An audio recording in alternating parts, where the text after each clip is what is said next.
Whilst South America's lithium deposits are future areas of economic growth, given the worldwide electric vehicle transition, the landlocked status of Bolivia is a topic of continuous contention on the continent that owes much to its post-colonial relationship with neighbouring Chile. Bolivia's nitrates were prized during its time as a Spanish viceroyalty, and in the immediate post-independence period of the mid-1800s. The country recognised the attractions of resources to its neighbours, and granted Chile various customs and mining concessions in the nitrate-rich Bolivian Atacama, such as paying new taxes. However, when Bolivian President Hilarión Daza demanded a new tax on the companies in 1878, this ultimately triggered occupation and the War of the Pacific with Chile. Chile's victory was cemented after the signing of the 1883 Treaty of Ancon with Peru and the 1884 Truce of Valparaiso with Bolivia. Among Chile's spoils of war was included a 120,000 square kilometre area of Bolivia, including valuable coastal lands that result in the landlocked Bolivia of today. In 2013, Bolivia opened a case in the International Court of Justice,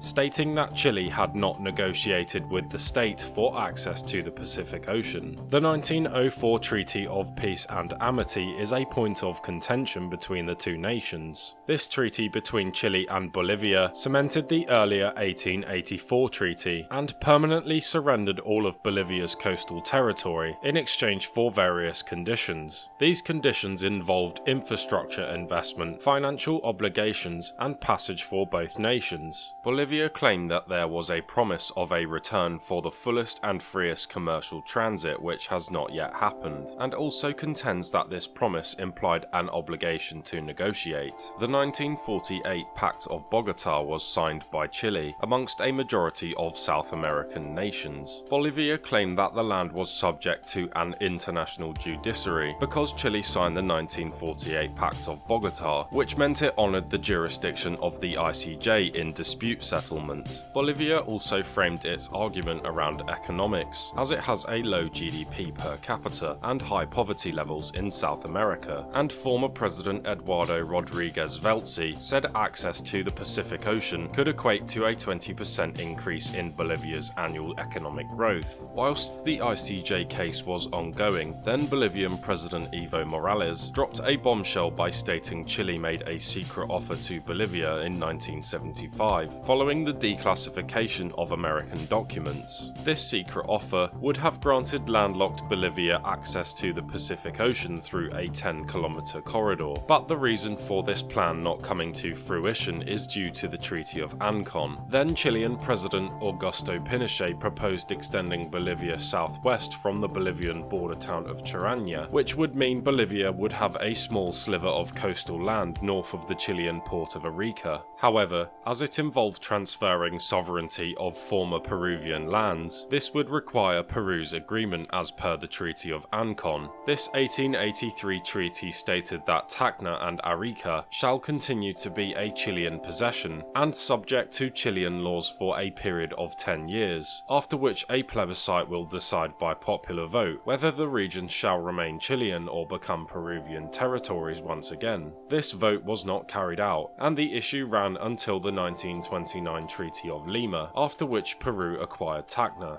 Peru was also opposed to Pinochet's idea, but proposed joint Bolivian-Chilean-Peruvian sovereignty over Arica. However, this was opposed by Chile. Peru and Chile eventually came to an agreement in 1999, with Peru gaining access to Arica's port. Should any Bolivian progress be made in its quest for a Pacific coastline, overcoming a Peruvian hurdle could be a possibility. In 2018, the ICJ ruled against forcing negotiations between the two nations, much to Bolivia's dismay. Despite this ruling, national yearning for a proposed coastline continues to linger, and whether to echo Bolivian national sentiment or to curry favour with the electorate despite the international judiciary. Immediately after the ICJ ruling, Morales stated that the country will never give up on its sovereign right to the sea. Moreover, Peru fought alongside Bolivia in the War of the Pacific and also suffered losses to Chile. The terrestrial triangle contested between Peru and Chile is a result of Peruvian opposition to a 1929 treaty signed with Chile.